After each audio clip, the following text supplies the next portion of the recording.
What's going on, Paisanos? V here, coming at you with another episode today. Guys, before I begin, I just want to say, please make sure to subscribe, hit the like button, and comment down below.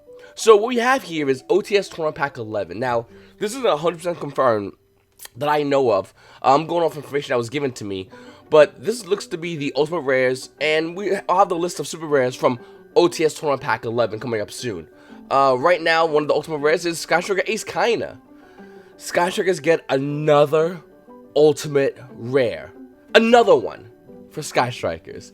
And are we done? Are we done now, Konami? Konami, hold on a second. Let me check my watch.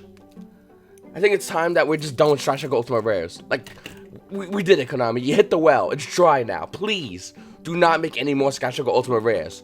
Striker players, you can't complain about anything. I don't care if your deck goes to 1 on everything. Say thank you to Yu-Gi-Oh! And move on. It's really crazy. But we're getting another Sky Striker Ultimate Rare. This is happening. We're getting Ultimate Rare Kinda. I don't even think Sky Striker players are excited about this one. Next, Pot Desires. Now, Desires from Dark Illusion, market price showing to be about $24. We already seen going down to hit about $15. The 2017 Desires is about $3. And also getting common. I forgot about that. It's about $1, $2 for common Desires. Well, looking at Pot Desires, we're getting Ultimate Rare finally. And maybe everyone's excited about it. Maybe everyone's not excited about it. I'll tell you right now, you should be. I feel like this is Konami's way of going, hey everybody, I know we have Extravagance, and it's an amazing card. But you really want to look at this Pot of Desires card still, because this also is a good card. And a lot of Yu-Gi-Oh! Players have been opting to look away from Desires and pull into more of like Extravagance Duality, instead of the old school version of Desires Duality. I think that Konami's just trying to make an Ultimate Rare, one, to show that card, showcase that, you know, that this is still a good card. But two, you know, something that Yu-Gi-Oh! Players always wanted, Ultimate Red Duality, that we deserved a while ago. This should have been done, but I'm just glad we're finally getting Ultimate Rare Pot of Desires. Now, if you go, well, wait a minute, V, Pot of Desires Ultimate Rare? I'm not sure it's going to have value. The answer is yes. We know it's going to have value, because when we look at Pot of Duality Ultimate Rare, it's about $80. In fact, the market price is $81, and we're seeing over here for almost near $87 for Ulti Duality. It's definitely gonna have value. And if you go, well, wait a minute, V, the price of Ulti Duality went up in value. You're right, but it went up from a $40 to $50 market value from an AP5 Ultimate Rare that never been down before on the 40. So yeah, it's Power Duality went up in value, but it's still a good card. I think a lot of Yu-Gi-Oh! Players know that with Desires Ultimate Rare, it's going to be good for a while. Konami's going to have to release some really weird stuff in order to make Yu-Gi-Oh! Players not want to play Duality. And even then, it will still have a back burner price, probably roughly around $40 for the Ultimate Rare version. Just like what we saw with Duality. Excuse me. Dingirsu, the Orchis of the Evening Star, is Ultimate Rare, and I don't know about this. I feel weird about this one, guys, and I would love to know what you guys think in the comment section down below. Are you excited about Dingirsu being an Ultimate Rare? This does so much, and I just don't want it. I really wish it was like Ash Blossom or Abyss Dweller. I know somebody can say, well, wait a minute, V, Abyss Dweller is coming Ultra Rare, and you're right, but who cares? Who wants an Ultra Rare Abyss Dweller when we have an Ultimate Rare version of this staple card? Konami's making an Exceed Ultimate Rare. Why should it not be Abyss Dweller over Dingirsu? Once again, Konami's going, Desires is generic for the most part. I know some decks cannot run Desires, but for the most part, it's generic. Kinda is definitely for Strikers, and Dingirsu is definitely for Orchis, and that's your Ultimate Rare. So, I know in the comment section down below, we're gonna have some guys that are excited about these Ultimate Rares, and some guys that aren't excited about these Ultimate Rares, and I would love to know what you guys think. But if you're holding Dingirsu, its current price point is $25. Sell this. Sell this as fast as possible. The reason why I say that is because, obviously, besides the fact that it's gonna go down in value, it's gonna tank quickly. The new OTS is coming out soon by Konami. I believe it's mid-August, mid-next month. So we have about a month to get rid of this card. And we'll have this card, the Ultimate version of Dingirsu, available by regional season, the end of August, for all Yu-Gi-Oh! Players, for the most part, depending where you are. And looking at Dingirsu, you really need to look at this card and go, do I hold this card or just get rid of this card because it's going to go down in value? You can always rebuy it around regional season, but do you keep it or not? That's the question we have right now, and I would love to know what you guys think in the comments down below. Moving forward, as far as the list, as part shown over here, guys, is Dingirsu Ultimate Rare, Kinda, and Desires Ultimate Rare.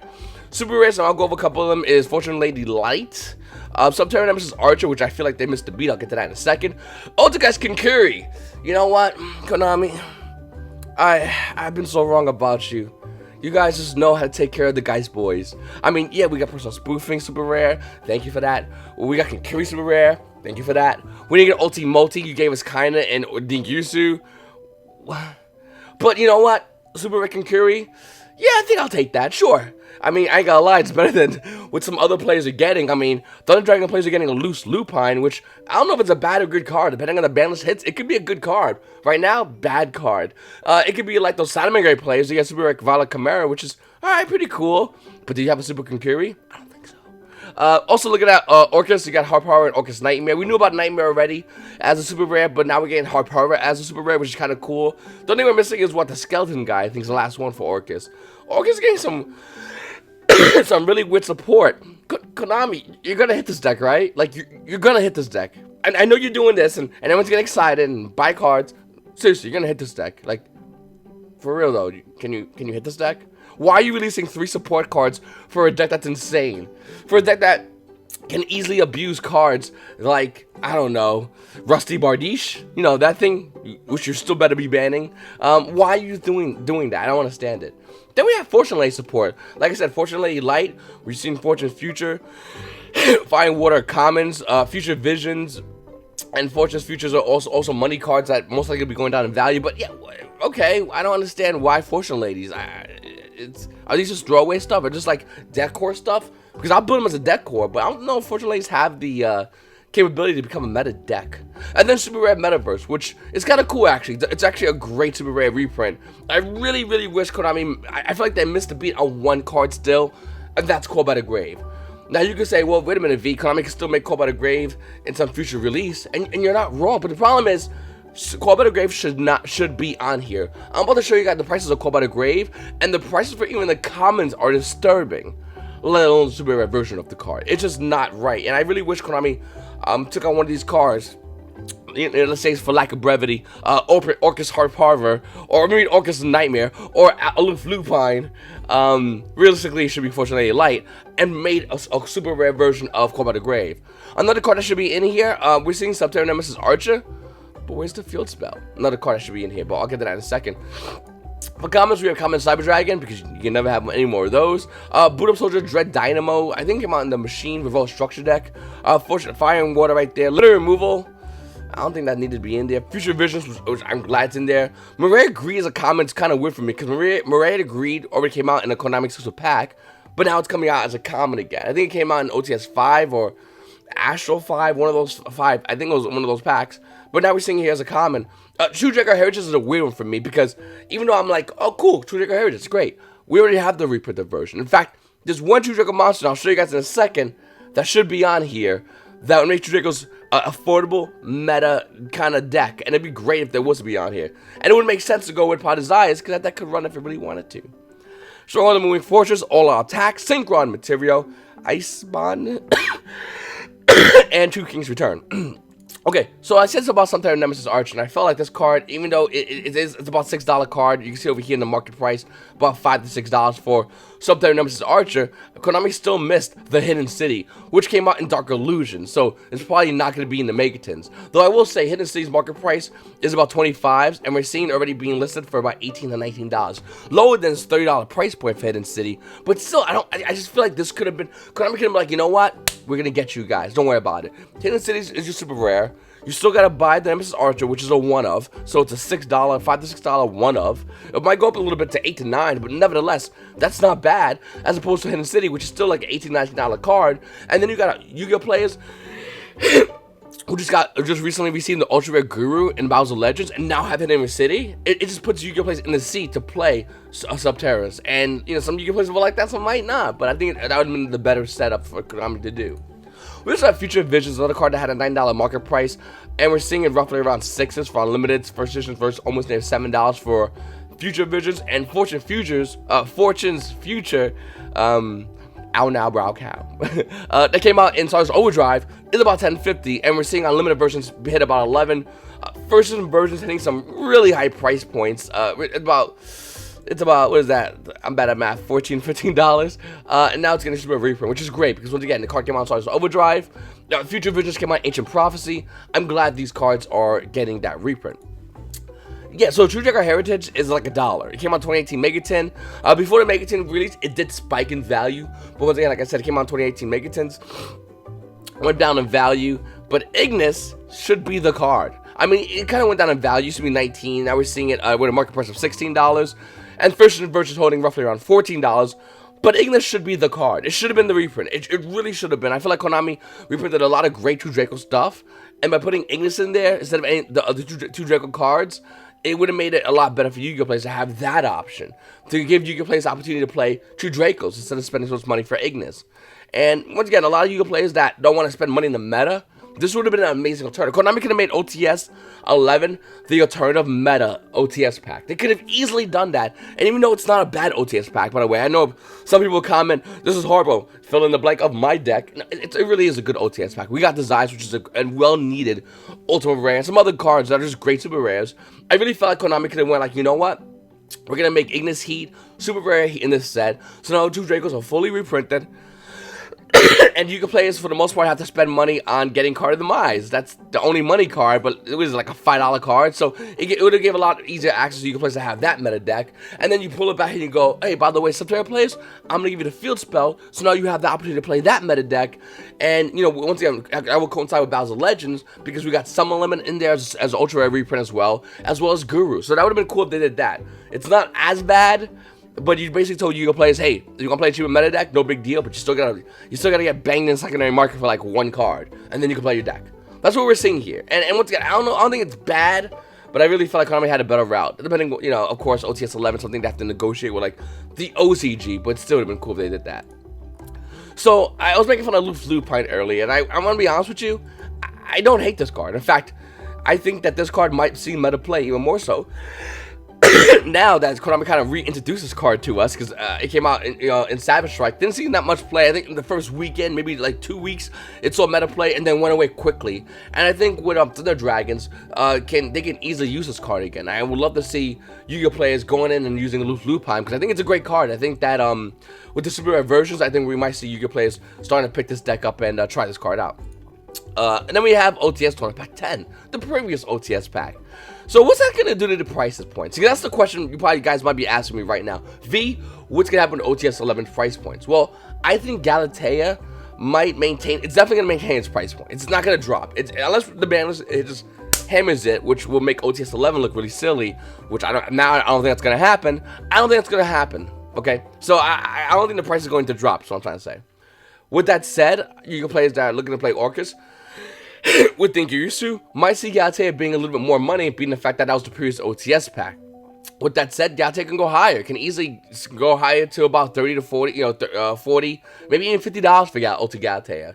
It's a card that's desperately needed as a 2-of, just like Dingiryu. And Yu-Gi-Oh! Players pulling Dingiryu will either trade or sell their Dingiryus for Galatea. So their price points right off the gate are going to stabilize near each other. And then they might change depending what new cards come out for Orcus. But that's what I think is going to happen. Yu-Gi-Oh! Players pulling their 2 Dingiryu are going to get rid of the 3rd one, and that's going to lower the value of Dingiryu, as those Yu-Gi-Oh! Players make their way into getting Ulti Galatea to match the max rarity for competitive players, by the way. And that's when we'll see the price hit like a stabilization point, and then we'll see them change after that. Thunder Dragon Colossus. Okay, so here's what I'm doing, and you can do what I'm doing, or you can choose not to, whatever you want. I'm keeping my OT Colossus. I think OT Colossus being a $31 card, one, as a store owner, I can't sell it anyway, but 2, I'm just going to probably keep my OT Colossus, because I do think Thunder Dragons are still going to be viable after the meta. I think they're going to take a big hit in the ban list, but I still think it'll be silly for you not to look at Thunder Dragons and go, okay, the deck's dead, it's a good hit. It's gonna be meta, and I think that holding OT Colossus is the right choice. In fact, not only OT Colossus being the right choice, I really wish Konami made sort of kinda we had like Thunder Dragon Titan in this set as an ultimate rare. And before you go, wait a minute, V, Titan, that card's not good. Sure, kinda though. So yeah, let's have Titan. So Thunder Dragon players can get something, because they're about to get punched in the gut. So give them some, like an ice pack for that, which is definitely Titan. And we have cards like Sky Striker Ace Hayate, which is going to go up a little bit in value. We're going to see this going up. This card will probably hit about 30, maybe even $35 as Yu-Gi-Oh! Players look at Strikers. Once again, this is all depending on the balance. As the Strikers get hit in the balance, Hayate might stabilize, if not, maybe go up or down a little bit. if strikers get slammed, obviously Hayate is gonna tank. But what I think is gonna happen is strikers aren't gonna get hit too hard in the ban list. Looking at what we just saw right here, strikers might not get hit too hard, and that's the case. Hayate might go up in value, so it's currently $24 in the market as opposed to a $23 market price. Oh, by the way, can we not count out Salamander rates at all? I know a lot of you players sitting there going, "Hey, we can talk about hitting Gazelle and hitting Balinks and whatever Salamander rates have," and yeah, I think that those should be the hits. But if they're not going to hit all these other meta decks like Orcas, Thunder Dragons, Strikers, what makes you think they're going to hit Salamangreats? What makes you think Konami's going to make any heavy hits at this point, now that we know Orcas is not going to get the heavy hits? So looking at it right here with OTS 1 Pack 10, Salamander Salamangreat Wolf might go up in value as we move on in future sets with future releases of more Salamangreat cards. So right now it's like $3 to $4 for Sunlight Wolves. I would hold extras of these if I was you. They might go up in value. Moving forward, guys, we have Scapegoat Ultimate Rare. Had a bio throughout the weekend. Guys, if you're not part of the Yu-Gi-Oh! Market Cards Facebook group, please make sure to join that. And check out below, I have a Discord. Join Discord. They talk about Yu-Gi-Oh! Cards all the time, and they broke this news way before I even brought it up to you guys in this video. But what I will say is, Scapegoat OTS 1 Pack 8 Ultimate Rare was a $24 card, and it's about $40. It's lower than its $50 price point, which I'm not sure if they did a buyout, but we're sitting here at $40, lower than its $50 price point, and the answer is simple. Gold format. Obviously, gold format. If you have Ultimate Rare Scapegoats, I wouldn't even sell them for 40s because you're not gonna. That's not good enough. This card's gonna easily hit over $100, possibly up to as far as $300 in the near future. Why, you ask? Because as we get limited amount of OTS 1 Pack 8 available to Yu-Gi-Oh! Players, you know, as we move away from them and Konami just runs out of them like they said they did, it's gonna be hard to get OTS 1 Pack 8 Ultimate Rare Scapegoats. The harder it is to get something, Go players just go, wait a minute, that's hard. We need 3 of those. Money. So OTS 1 Pack 8 Ultimate Rare Scapegoats, I think it's going to be insanely expensive in the future. $40 is a discount price, and I would not want to sell mine if I was you guys. I would hold them, I would wait. Even though I don't like Gold format, I still play Gold format, and I think the Yu-Gi-Oh! Players are going to be doing the same thing. And Ultimate Rare Scapegoats is the best Scapegoats, and the format's called Goat format. Goat format is meant because of Scapegoats, and you can use Metamorphosis, or you can do all kinds of fun tricks with that card. So yeah, the core card of the format is going to be probably the most expensive card in the format in due time. So looking at Ultimate Rare Scapegoats, it's probably going to be a money card. Like I said, near future. Wouldn't be surprised if it is. I've already seen it go up in value, and this is dirt cheap prices compared to what it's going to be going to. Swap Frog Ultimate OTS 1 Pack 3 has a $70 market price. We're actually seeing it hit about $80 and then quickly going almost near $90. The first one at 6 is about $90 for Ultimate Rare Swap Frog. And to be honest with you, I really don't know what to have with this price. I know what Marine Test coming out, Yu-Gi-Oh! Players are like, oh cool, I could use Swap Frog in that deck, and Ultimate Rare Swap Frog is better than the common one. That's all the only choices we have. OTS 1 Pack 11.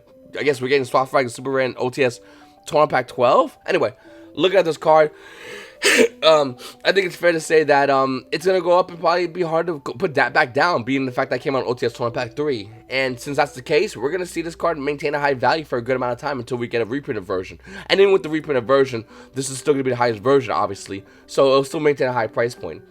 Not $80, $90 high, but nevertheless a relatively high price point. I think it'll go down eventually, but I mean, it's not going to tank. Battles of Legends.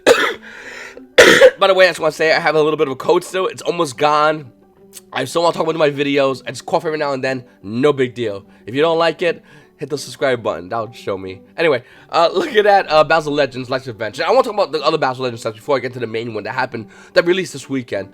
Battles of Legends, Life's Revenge is obviously a successful set release. It had an initial good value, then it had post value, and it still has value today. Those are like the 3 major factors of this set. So let's look at it. The new value realistically is Double Evolution Pill, which is roughly around $11. Artifact Sanctum, because we got other artifact cards.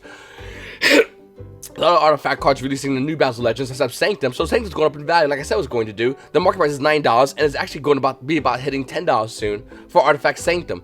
Then you got Cypher Lord Omega, which was the money card when it first came out. Now it's roughly around $5.50. Dango Sekka, which was like a $1 card, is roughly almost near $7. And then you have cards like Minerva, the Exalted Lights one, that was the initial value, that had the initial high price point. Miracle Contact, which is slowly going up in value. So there's still value in this set, and there's previous value. It's all over the place, okay? It's just a cake of value. and there's so much still good cards in this set. I really do feel like we're going to be coming back and talking about the set in the future. I really do feel like that because there's so many amazing cards in the first Battles of Legends, and I don't think it does it justice. I think cards like Rare Up the Fortress can go up in value, and there's just so much hidden value in this set. And I said when the set first came out, what, 2 years ago, and I really do think that's going to happen as we move forward. We're going to see more value come out of this set, as opposed to Battles of Legends Revenge, which wasn't a bad set, by the way, but it was nowhere near as good as the first set. But looking at it, Cyber Emergency is $25. That's a valued card. Gamma Seals is still, they've never changed their price. Number 27 Dreadnought was like the money card, as well as Golden Castmell Strongboard. I advise you guys not to buy it. Hopefully you didn't buy this card, because now they're like 7s, and even still, there's no reason they should have any value. Reincarnation, when it came out, was like 3 to 4s. Now they're at $7. Number 75 Bamboozling Gossip Shadow was around 40s. We're seeing it here roughly around $7 now. And Elemental Hero Neos, the best Elemental Hero version, is like $6, secret rare. You just have a card like Supreme King Dragon Darkworm, another great card that's obviously going to be hitting almost at $6. And then you got Fog Blades that went up in value. Monster Reborn, all these great cards. Battles of Legends Revenge was nowhere near a flop set. But it's not, I feel like it's not as good as the first one, but still a great set. Looking at this new Battles of Legends set, Heroes Revenge, well, let's look at the value, guys. Borsal Dragon is about $35, as opposed to its pre-order price, which is in the 20s. Now we're seeing at $35. And I agree with it. I agree with this price point. Black Delta Soldier Chaos is the card everyone's talking about throughout the weekend. It's a $30 market price, and the card's stabilizing at $33. And everyone's like, V, this card's amazing, this card's good. And I don't blame you. I think it's a great card. Is it $33 great? No. This card's going down in value. And I just want to emphasize that real quickly, because I feel like a lot of you players are like, V, it's a short print. Sure, it is a short print. Borsal's a short print, isn't it? Borsal's 35. What are you going to play more of? Borsword or BLS? Because they're both in the same category. Short print, hard to get, near the same value. What's the better card? Which card you want to pull from your pack? A Borsword or BLS? I'll tell you what sells faster, a Borsword. Even though BLS is once again a great card, and I think it can have viability in the meta, we don't know it until we get the ban list. Whereas Borsword, Konami straight up has to ban this card, and then we're like, okay, BLS is the better card. But then in that case, I don't know, depending on your deck, you can run Crusadia Avramax, or you can run Barlow Dragon, in which you're getting a reprint of common in the Revolt Structure deck as well. So I don't really know. I'm really confused as far as what is the best version. I would love to know what you guys think. Are you guys excited about Soldier of Chaos, or are you guys just looking at the card and going, it's hard to get, it must be good? I really want to know. Comment down below. Then we have Salamangreat Almirage, which is going lower in value by the day. And the thing about this card is, I need one of these. I'm really excited this card. I was told initially this was a short print card, but looking at the price points, it's definitely not. 61 prices of this card, and the card's at $13 and falling. Whereas you got Boris Sword, which is 36 prices, and then you got Blacklisted Soldier, Soldier Chaos, which is 17 prices. Obviously, these are the short print cards. It's very obvious in the market. As opposed to Almirage, which is about $13. So I think that this is great. This card's so low in value. Watch this card carefully. I'm watching this card carefully, and I recommend you watch this card carefully. Everybody initially was going to want to grab one of these. Who knows if we need to get 2 or 3 of these. But this card at $13 is really good. Then we got Sky Strikers Engage, which is about to hit $10. The market price is showing to be about $13. It's falling. I think Engage can hit 10 relatively soon. And everyone can play Strikers again. With the kind of Ultimate Rare reprint, why not? Then we have Cyframe Lord Lamba, which was money, and now it's dropping. It goes around 11s, and we're seeing it barely hold until 11 in the market price. Widow Anchor, which is about 10s, now we're seeing here at 7s and dropping. Diverse of the Prinkatops, the card that everyone's been wanting to get. I ain't gonna lie, I saw the secret this weekend. It's gorgeous. It's about $5. I think this card's gonna be easy to get soon. It'll hover roughly around 5 to 6s, and I think it might start dropping depending how much Heroes Revenge is being pulled. We got Chapstick Sarah, which is going down in value, and Utopia Kaizen, and all these other great cards in this set. I know I keep going back and forth on Battles of Legends, Heroes Revenge, and saying what I like and what I don't like. As far as long-term value, I'm opening up a box, and there's a secret in the box I'll upload the video up on YouTube soon that I really emphasize to talk about near the end of the video, and I think that's the secret rare sleeper of this set. Once again, I'll talk about that at my next video coming up, so please make sure to hit the subscribe button and hit the notification bell for that video. We got cards like Visionary of Forest, which I think is a great card. Artifact Lancia, a phenomenal card. Summon Limit, another amazing card. Going up in value, it's actually $5 as opposed to its $3.70 market price. Then we got all these amazing cards like Magic Musketeer Max, which is $3, higher than its $2 market price, but way lower than its pre-sale price. Which what was that, like $15? Yeah, it tanked much. Actually, I have a deck profile coming up with this deck soon as well. Dark Sacrifice, which got bought out for a random reason, is being loaded into the market. Now we're seeing it barely hold on to a $2 market price. Harpy Conductor is not a good card. I mean, it's a good card for Harpies, but realistically, it's not a good card for anybody else. Like, the Harpies is not going to be a meta deck, unfortunately. And Conductor's a great card for Harpies, but it's not enough to make it a meta deck. So we're seeing that card price at like $1,000. Anyway, Skystriker Ace Race Secret Rare is $2. Nice, very nice. I like it. Very nice. Interrupt the Kaiju Slumber Secret Rare. Sure, we'll take this. We don't need it, but we'll take it. Fool's Barrier Ultra Rare is $1. I mean, it's not bad. It looks pretty good. And then we got Cyberstein, Five-Headed Dragon, White and Black Dragon, White Dragon White Buster, and Black Dragon Collapse Serpent Ultra Rares. I don't know how I feel about this. I like the Super Rares, but the Ultra Rares are clean. One thing about Battles of Legends Heroes of Vengeance, the Ultra Rares don't look, I don't know, they don't look dirty compared to the core set Ultra Rares we've been getting lately. I really like the Ultra Rares in this set. And the Secret Rares look, I don't know, it's something like, clean's the word I'm going to say for them. And it's a weird thing to say about them.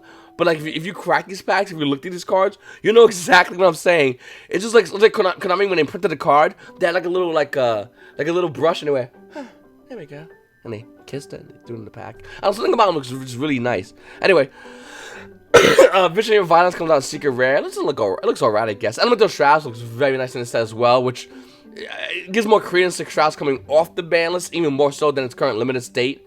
One thing, guys, I'll go over the rest of the cards in another video. We'll talk more in detail about it. But looking at Balso Dragon from Cybernetic Horizon, the original set, $4.50 market price, and Lightly Played Unlimited is about $42. First edition versions of this card is running near $50. So we're kind of seeing what would happen with Infinite Permanents, in which the reprint came out. The card initially, before the reprint came out, went lower in value. The reprint comes out, and the card's like, alright, and then slowly goes back up in value, and then eventually goes back down in value. But looking at Balso Dragon, can that be the case as well? We know the reprint's about $32, and once again, Unlimited is about $42. It's only $10 more. But if you want to spend that extra money, you get that original print first edition. That's gonna run you about $50. Dark Neostorm, Silent Mining, good cards. Silent Mining is about $30 in the market price. Unlimited versions can be running you about $34. First edition versions is about $35 of Silent Mining. Now, I personally I'm not looking to play Silent Mining Greats. I'm not looking to play Marine sets. But if I was, obviously I would have had these cards. In fact, I've been watching these videos for a while. You know, the only card really emphasized about Dark Neostorm is Silent Mining. It makes perfect sense. One, because Silent Mining Greats are getting new support, allegedly. Two, they might not get hit in the ban list heavily, and if they do get hit in the ban list, they're still going to be playable because the deck's very good at being mid-range. You did a lot of pieces to really knock out a mid-range deck. And, oh yeah, and three, this card's a secret rare with no reprints in the near future of Silent Mining. It ain't Dingarusu, it ain't getting a reprint, but it's a great card.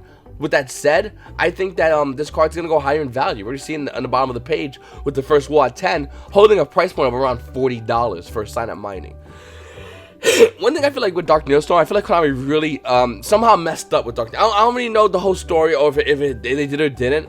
But if we're looking at OTS pack 11, we're seeing a reprint of a card that recently came out in Dark Neostorm, which really doesn't ever happen. Konami doesn't go, here's a new set, and by the way, OTS pack. I mean, you can kind of say with Thunder Dragon Colossus, and sure, but it still took a while. I think we had to wait, what, 1 or 2 OTS packs before Colossus came out after Soul Fusion. Looking at Dingirsu, I don't know, am I wrong about this? I feel like it's too soon. Not only this, but even with Savage Strike, when the last set, we got Savage Strike with Salaman Great card being reprinted as a rare, go up in value to like $10 for the rare, and then we saw Sunlight would get reprinted as a super rare. It's just very weird. Anyway, hopefully, I mean, I'd be cool if they make this like a stable thing where it's a new set and here's a great card for the new set. I mean, I'm cool with that, but something about, I don't know, we should never not have that happen. Anyway, looking at no material, it's roughly around $27, higher than its $25 market price, still not good enough, and maybe it might be good. Once again, I always thought this card was terrible, and I still do. But this card might be good depending on how the meta shifts and how the meta changes with the ban list. This card can be a good card. Right now, I don't think it is. I think it's a terrible card. I think it's overpriced. But that could all change with the meta and with the release of it, what new cards we get in Rising Rampage. And by the way, Rising Rampage has some secrets for us, and we'll find out within the next day or two what those secrets are. I think the set has a lot of great TCG player exclusives that you guys are gonna be really excited about. Ghost Sister Spooky Dogwood, another card that's just taking a value, about $13 under its $15 market price. Crusader Aramax, Lightly Played First Edition is $14. Just get one of these. I'm serious. Everyone should have one Aramax. It's a great card. I think it's highly undervalued as well. I would recommend you grab one of these, put them to the side, grab them in a trade. Anyone who pulls extra, get rid of them. But if you have one, you're gonna want to hold it. And then Cherry Beanies are around $13 to $14. I kind of want to grab. Is it time we talk about Cherry Beanie? Is it time we go and talk about buying this card? Because I kind of want to grab this card. Definitely want at least two of this card, personally speaking. I have none, by the way. But I don't know. I'm in that weird spot where I kind of want to grab it. Then we have Omni Dragon Brotar, which is roughly around $10. Ib World Child, just a card about $9.50. Then we have Nightmare Incarnation Idly, which is $5. This is trade, like, if you got trade bait, once again, we're gonna have Rising Rampage sneak preview coming out next week. I know in my shop, I'm doing it. It's gonna be amazing, and hopefully you guys, if you're in the area, come down to Ashland, Kentucky. But look at that Nightmare Incarnation Idly. I really like this card a lot. Idly. I like this card. One, I like the artwork, and two, I think the card's great. I think the card can have great potential. With that said, it's $5 for a Secret Rare. Yeah, grab this card. Grab it in trade. Pick it up quickly. It's gonna go up in value. I think it has good potential. 104 prices listed, still has great potential. And then we have Crackdown hitting about $2 roughly. And the thing about this card is I think this card can go up in value. And so can Mystic Mime unless it gets hit in the ban list, which can also very well happen. Harpy of a Fumer is going up in value. Came out in Legendary Duelist, Sisters of the Rose, market price is $15. And we're seeing it just about bought out. We got one over here for almost $18. The card quickly goes up to $20. The first place set is at $21. After that one's gone, it's about $27. And then the page bombs out roughly around $35 for this. And the thing about this card is, it might go up because of hype alone. I don't know if it maintains being up, if it belongs to be up, but it might go up just in general because you can play like Harpies, new Harpy stuff, getting perfumers. Anyway, looking at the Legendary Duel Sister of Rose, there was train support, Harpy support, and that's basically it. I mean, looking at oh yeah, Luna Light got fusion when remember when that like won a YCS, everyone bought this card. It was not even anyway. Yeah, I don't know. I don't agree with this. I don't agree with this buyout. I don't agree with this increase in price point. But then again, I'm not a big fan of Legendary Duel Sister or Rose. And I like Harpies. I have a whole deck called Max Rarity besides the new card because I was waiting for this card to go down in value, and I think it should. Next, Corbett Grave. This should have been a reprint in the OTS pack. Definitely should have been a reprint. Hopefully get another reprinted version coming up soon. But the super version from Extreme Force is about $7. Which you go, okay, you know what? Fine. It's a card being used. That's okay. The common version of Cold Battle Grade coming out in Flames of Destruction is $4 to almost near $5 for a common coming out of Flames of Destruction. Like, Konami, please. This card only came out around this time.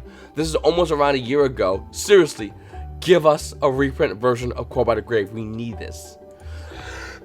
Super Optimization is a weird card with me because we know we're getting a reprinted version coming, but the prices are not dropping. They're not backing down. In fact, Super Optimization OTS Storm Pack 9 one, the recent one, is about $10 in the market price. It went from like 9 and change, you can still be in the market price, $9.28, back up to $10, even though we know we're getting Super Optimization as a reprinted card. It's just, I don't know, something's very odd about that. I do think that this card is going to go back down in value. I think with the Ultra Red reprint, it's going to shoot down in value. Then again, Konami can make Super Optimization a 3, and the card just goes, I don't care about the Ultra Rares, this card goes up in value. It's a very weird kind of jumble we see with Super Polys.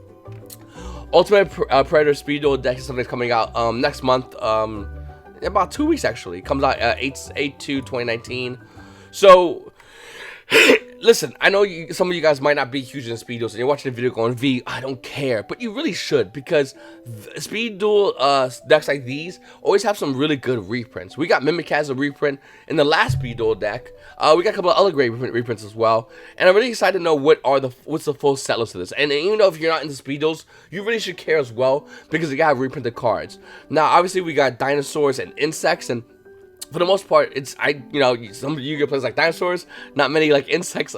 But I do think that Konami can use this as an opportunity to reprint a card that hasn't been reprinted since its initial release, and that's Double Evolution Pill. Now, I know there's a skill of Double Evolution Pill in here, and once again, that's really cool. But if Konami made Double Evolution Pill in Speed Duels, one, it's going to drop the value of its current $11 market price, higher than its current $10 market price. But two, it'll make this deck kind of sell more. You can play this, we'll go, I really do need this Double Evolution Pill. I guess I got to buy this. And then once they have Speed Duel cards, they'll go, oh, wait a minute. I'll just build a speed duel deck since I have the starter decks. And I don't know, that'd be really cool if Konami did that. It'd be cool if Konami put one Soma of Taco in here as well. Unless they make it in, as an OTS, speed duel OTS super rare. Once again, that'd be a great idea. But I think Konami can really get competitive Yu-Gi-Oh players into speed duels by adding in these cards that, hey, if you want a good reprint card like Double Evo, it's gonna be in here. Buy this, and since you're already here, hey, you got your Double Evos? Great. You could also use them in speed duels. It'd be kind of cool. I was talking about speed duels a while ago to a buddy of mine. We're talking about how I think Konami should treat speed duel cards like foreign rarity cards. And what I mean by that is, if you want to play a max rated version of a card, let's say Double Evo came out Ultra Rare, and you want to play your Secret Rares, you have a place of Secret Rares in speed duels, as long as you have that one Double Evo Ultra Rare, you can use your 3 Secret Rares. So Konami, let's be honest, they made their money. 2, they treat it like a translation, because what's the difference between a speed duel version of a card and a not version? That little it's silly. So I think Konami can do that, and that will also get a lot more play. I think speed duels has so much potential. It is like it's like a little triangle in the sand, but underneath that triangle is a huge pyramid of potential, and I really hope Konami does take advantage of that. Moving forward, guys, looking at OT Speed Duels Tournament Pack 1, it's valued. Whether you play Speed Duels or not, one thing we cannot deny is Speed Duel TP1 cards are going to not only value now, but are going to be insane value in the future. I'm talking like collector's value. I'm talking possible Speed Duel value if it does become a thing and picks up. I'm talking value for Yu-Gi-Oh players that like to collect cards just in general, not even just hardcore collectors, just the casual collectors. This is hard value to find. And let me show you guys. Speed Duel Tournament Pack 1 cards have 6 prices for a Red as Black Dragon. It's at $75. Speed Duel TP1 Dark Magicians, it's a little bit on. You got one over here for $66, but after that, it's up to $76. Only 2 prices. Look at the listings, actually. Let me just point to the listings. Blue Jay Dragon has 6 listings. Relinquish, which is now, I mean, it's $100 at that. It's about $300 right afterwards. There's 3 price listings. Harpy's Day Sister has 5. Gatekeeper's Oracle has 8. And then cards like Dark Magician Girl, a super rare card, has 16 price listings. But it's about, when you want the English version, you're looking at about $8 to $9 for a card that comes in a Speed Duel OTS pack. A super rare. This is not a short print. It's just a super rare that comes out in Speed Duel TP1. Once again, I think Speed Duel has an insane amount of potential. Literally. It's like getting your foot poked by that little triangle. What is this? There's a temple underneath, a pyramid of value. But we would have to see what happens with what Konami does with Speed Duels. Looking at Savage Strike, Fantastical Dragon Phantasma is going higher in value. Of course it is. We're getting more into the regional season. By this time next month, wouldn't be surprised this card's $90. Wouldn't even surprise me at all. That is, of course, if Konami makes Max C come to 3, that might change a little bit, but still this card will hold some value. And of course, looking at Pot of Extravagance, $66 market price. Well, no, it's not. It's near $70. Of course it is. Going back up in value. Once again, Konami's going, hey, listen, you gotta buy certain cards, but you can play Goo Control, and you need Extravagance, right? Hashtag am I right, fellas? Boom, there it is. Borderload Savage Dragons going to $19. Cards around 16s, went to 17s, and now we're seeing Borderload Savage Dragon roughly around 19s. Hopefully you have yours. And then Corbane's holding roughly around $10.50. This card might go up a little bit in value, what with Orcus getting out new support. When I mean by new support, I mean new rarity bumps, not really support, but that's happening as well. So we got a lot of crazy things happening here. And then we got Duelist Saga. So, I'm a big fan of Duel Saga, and I'm really upset the fact that Konami didn't make any more Duel. Hopefully, we get another Duel Saga box, because I think these boxes and these cards are gold mines. One, the Ultra Rare Duel Saga cards are probably the best Ultra Rares in the game, how they look. Some people could say no, but that's because they want to be contrarian. They're lying to you. It's the best Ultra Rares in the game. That's one. Number two, Duel Saga has value all over the place. Collectors, competitors, casual, value just being shotgun like a shirt in a stadium, all over the place to everybody. When you look at it, cards like Effect Veiler having a $12 market price is sitting near $14. And that's not really surprising. The second best Effect Veiler has that value because the Ultimate Rares are like 100 and change. BLS is $7. It has Bionic, it has Blue Eyes, which is going higher in value, $6 market price. But we're already seeing here hit about $9 to almost $10. And not many listings for Duel Saga Blue Eyes. Dark Lore Ultra Rare is better than Super Rare, just a little bit under the Secret Rare, Ultimate Rare, and Ultimate Rare is saying some dumb numbers. This one's about $5. Honest Neos, the Secret Rare is better, but this looks nice. Then you got cards like Red Eyes Darkness Metal Dragon, which is about $4, a great card. And then you just got tons of other cards, like Collector's Card and Old School cards, newer, rather updated cards like Imperial Order. Rescue Cat, Trishula, Hero Lives. These are just, I mean, I can just point and show you. By the way, Dark Riches is going to go up next after Blue Eyes. Dark Riches has a $3 market price. We're seeing it already here, roughly around $3, almost at $4. Only 14 price listings. Just throwing it out there if you guys want Dark Magician. I like Jinzo in this set, and I've been on a kick lately for Jinzos, wanting Jinzos, just cuz. But look at that Jinzo from Duel Saga. It's only like $2 to $3. It's actually dirt cheap. For my friends that are playing goats, that are buying up the market, Tsukiyumi is about $2 as well. So that's the one under the ultimate rare version, which is the highest version of that card. Then you got just tons of great other cards. Like I said, those are just a phenomenal set, and I really wish Konami made another version of these cards. Anyway, guys, I'm sorry about the long market watch. There's so much to talk about: Bowser Legends, current market buyouts, goat stuff, and of course OTS pack. And I try to cram it in this video, and I really do feel bad because I'm trying to make a decent sized video, but I just go crazy over it because I get really excited about all these amazing cards. I'll have the market watch come up tomorrow, guys. Please make sure to subscribe if you haven't subscribed already. Hit the like button and comment down below. Let me know which one of these are your favorite cards. It's your boy V, and you paisanos have a great day.